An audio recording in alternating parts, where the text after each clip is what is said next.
Well, good morning, everybody. It is always a pleasure and a privilege to be able to share God's word with you. This morning we're going to look at Romans 12 from verses 9 to 21. If you've got your Bible handy, you can turn to that passage as we are going to read the verses as we unpack the sermon. And this morning, the sermon is all about true Christian living.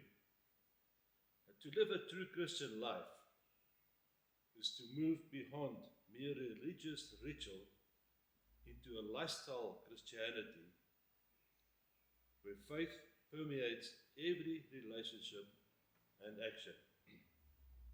And central to this life is the understanding that you do not live for this world, but for the kingdom of God. Empowered by the Holy Spirit rather than your own strength, because living this life is impossible in your own strength. And as followers of Christ, we are called not only to profess faith, but to embody it in our daily actions, our choices, and our relationships. True Christian living goes beyond words. It's a lifestyle shaped by the teachings, the love, and the example of Jesus. You see, my friends, a true Christian life starts with being before doing. Let me repeat that. A true Christian life starts with being before doing. It is rooted in a new birth that changes your nature, making righteous behavior a natural fruit of internal transformation. So this means that to live a Christian life, we must be true Christians, not in word, but followers of Jesus, saved by grace. So what does the Bible teach us about Christian living? The foundation of Christian living is love. Jesus said, "By this everyone will know that you are my disciples, if you love one another." John 13, verse 35. See, true Christian love is unconditional, sacrificial, and seeks the good of others before self. Whether at home, work, or in our communities, we are commanded to love our neighbors as ourselves, regardless of their backgrounds and beliefs. And as per our reading, we find 4 instructions or duties, if you want to call it that we must carry out as Christians. Your personal duties, family duties, duties to others, and duties to our enemies. So let's have a look at these various duties. Firstly, personal duties. Verse 9. Let love be genuine. Abhor what is evil. Hold fast to what is good. You see, that love that Paul writes about is God's love. Sacrificial love. The kind of love that makes the cross make sense. See, Christians cannot do something out of love and not get something in return that is not sincere or without hypocrisy. You also can't expect someone to love you despite your flaws and sin, and then refuse to love others because of their flaws and sin. 2 Peter 3 verse 9 apologies, says, "The Lord is not slow to fulfill his promise, as some count slowness, but is patient with you, not wishing that anyone should perish, but that all should reach repentance." So what Peter is saying here is that the Lord's love is sacrificial love. It is genuine and sincere love, love without hypocrisy. And as a child of God, a Christian, as one who understands what Jesus did on the cross, and as one who has accepted the gift of salvation, the forgiveness of sins, and the freedom from sin and death, you have no other option but to love with the same kind of love you experience in Jesus. This is not a suggestion. This is God's expectation and your spiritual worship in the light of God's great love and mercy. See, in verse 9 we also see the word abhor. This word means to detest and to hate extremely. This is exactly how God feels about sin. And as children of God, it is how we must feel about sin. We must realize that there's no grey area here. No fence to sit on. No room for interpretation. No room for your or my opinion. We must detest and hate sin extremely. So this means that you and I are things that must change in our lives because of this verse. This verse also reads, hold fast to what is good. If it is good, if it benefits, or it is well, if it is of God, you are to glue yourself to it. You are to be joined to it. Hang on to it with every fiber of your being. That takes total surrender, total submission. It takes living under the control of the Holy Spirit. It takes all that you have and all that you are. Secondly, we have family duties. Verses 10 to 13. Love one another with brotherly affection. Outdo one another in showing honor. Do not be slothful in zeal. Be fervent in spirit. Serve the Lord. Rejoice in hope. Be patient in tribulation. Be constant in prayer. Contribute to the need of the saints and show hospitality. Love one another with brotherly affection. Translated from Greek, it means cherishing one's kindred, especially parents or children, fond of natural relatives, fraternal to fellow Christians. The word cherish means to protect, care for, love, and value. I know that sometimes cherishing your family is hard. They make it hard for you to cherish them. But at the same time, you and I sometimes make it hard for them to cherish us as well. But thankfully, God is bigger than those emotions that are stopping you from loving and caring for your family. See, my friends, the problem is that some people value and cherish the wrong things. They cherish their golf and their buddies, their position and status, their jobs, their bank accounts. They cherish a lot of things, but their family is not one of them. My friends, cherish your family, and that includes all your brothers and sisters in Christ, which is part of the heavenly family. We are not slow in our eagerness and care for our brothers and sisters in Christ. We're also called to be fervent. We need to be boiling hot. We are to be hot towards God, Jesus, the Holy Spirit, and our brothers and sisters in Christ. These verses also call us to serve. Serving means being a slave to God. See, the problem is that we want to be the slave masters instead of the slave. Being a slave to God means we must truly die to ourselves and put God and others first. Matthew 6 verse 24 says, no man can serve two masters. You cannot be a slave to God and something else. You're either a slave to God or a slave to something or someone else. You're called to rejoice in hope. What is our hope? Jesus is our hope. Rejoice that Jesus won, and by accepting Him as your personal Lord and Savior, you also have victory over sin and death. Patience in tribulation.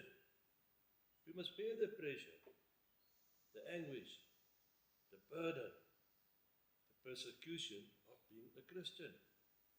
See, what happens here on earth doesn't matter. It is temporary. And because of the love and hope that we have in Jesus, we can be patient in tribulation. We must be constant in prayer. We must live a life of prayer and worship to God. It must be constant, continual, and non-stop. The first, middle, and last go-to. We are called to contribute to the need of the saints. This is taken as given to those in need, especially Christians. And giving comes in many forms. It might be money, food, advice, employment, and the list goes on. We must look out for each other. We must show hospitality. This is more than just opening your home when it is convenient for you or to serve a purpose for you. No, it's a lifestyle. Take care of those around you. Turn this world upside down by having been given to hospitality. The third duty we have as Christians is our duty to others. Verses 14 to 16 reads, "Bless those who persecute you. Bless and do not curse them. Rejoice with those who rejoice. Weep with those who weep. Live in harmony with one another. Do not be haughty, but associate with the lowly. Never be wise in your own sight." My friends, as a Christian, you will be persecuted. The Bible teaches that. And it might be very difficult to bless those who persecute you. Remember, persecution has many forms. We must endeavor not to retaliate, but rather speak well of them. Just ask yourself, when last have you spoken well of somebody that has spoken evil of you? You are called to rejoice with those who rejoice. Be glad for them. Celebrate with them. When someone is rejoicing, we must be careful not to be prideful and resent them because we wanted the rejoicing to be about us.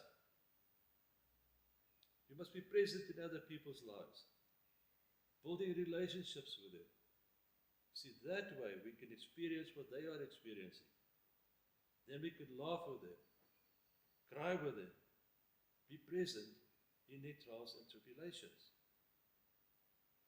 We must not esteem ourselves better than other people because they might be poor, homeless, begging, dirty, and cast down.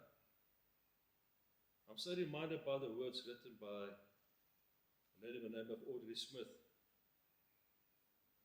That she writes, she says, "Lord, make me an instrument of your peace. Where there is hatred, sow love. Where there is injury, pardon. Where there is doubt, give faith. Where there is despair, give hope. Where there is darkness, shed light. Where there is sadness, joy. Oh, my Lord, my Master, let me not look for help so much as to help. To be understood as to understand. To be loved as to love. For it's in giving that we receive, in pardoning that we are pardoned, and in dying that we are born into eternal life. Friends, remember the saying, for there by God's grace go I. Lastly, we have a duty to our enemies. Verses 17 to 21. Repay no one evil for evil, but give thought to do what is honorable in sight of all. If possible, so far as it depends on you, live peaceably with all. Beloved, never avenge yourselves, but leave it to the wrath of God.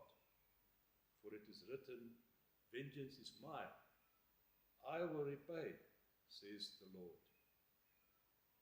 the contrary. If your enemy is hungry, feed him. If he is thirsty, give him something to drink. For so by doing, you will heap up burning coals on his head. Do not overcome evil, but overcome evil with good. See, evil is the same evil as before. Don't give back evil for evil. Don't repay sin with sin.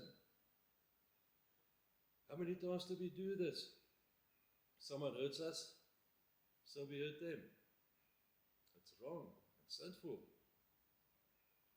So God calls us to live peacefully with all men and women. And through the guidance of the Holy Spirit, you will be able to live peacefully with others, which means it's your responsibility to do things right. Doing things right means to seek peace, not to be offended by the words or behaviors of others, not to be mad and hateful to them, but to love them as Jesus loves you. And if they reject you and still attack you, that is not on you, that is on them. But you keep living the way Jesus says to live. Your job is not to get even. Let it go and give it to God. Just think how different your life would be right here, right now, this morning, if you give all the vindication, retaliation, and punishment you are trying to enforce on someone else to God. How much freedom will you feel? How much weight would be lifted off your shoulders? See, God will vindicate you by retaliating and punishing them, by sending them to hell if they don't have Jesus. And if they have accepted Jesus, then they are forgiven and free just as you are. And you are to forgive as you have been forgiven. See, you and I, as Christians, we must treat our enemies different. We feed them when they are hungry. We give them something to drink when they are thirsty. If they are naked, we clothe them.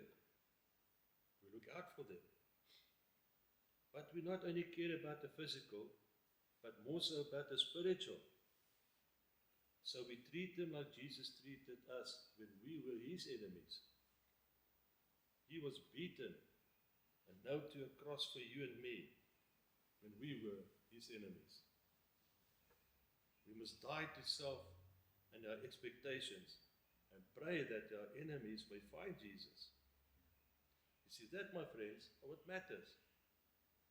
It should break your heart that your enemies have coals of fire dumped on their heads by God because they were never saved and are doomed to go hell.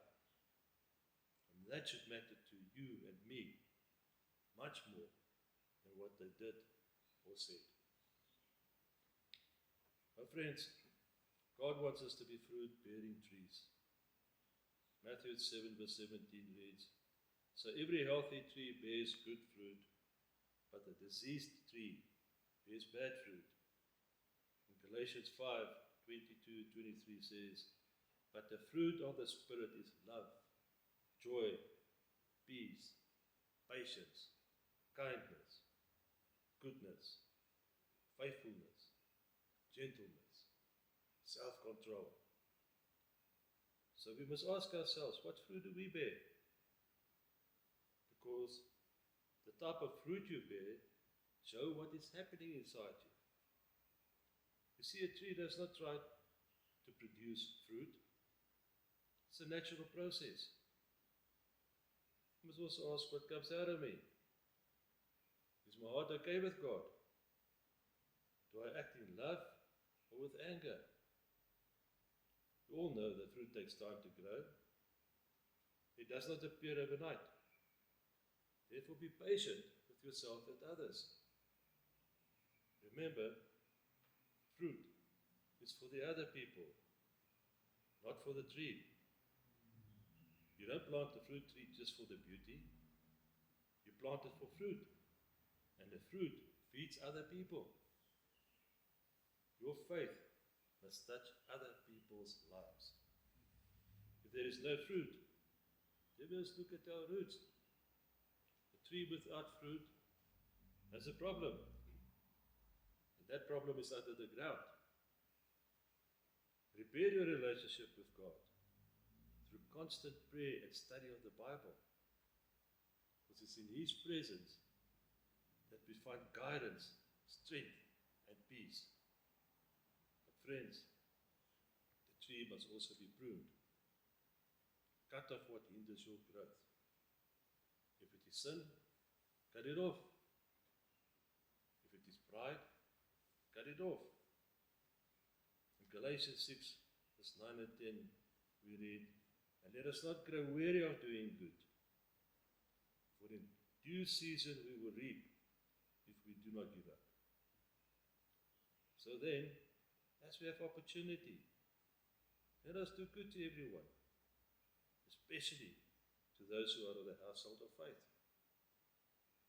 My friends, know that God is not looking for perfect trees. He's looking for trees that produce fruit. And may you and I be the type of trees that bear fruit, and that the fruit we bear may have an impact in other people's lives, and that they can see that we belong to God and bring Him the glory.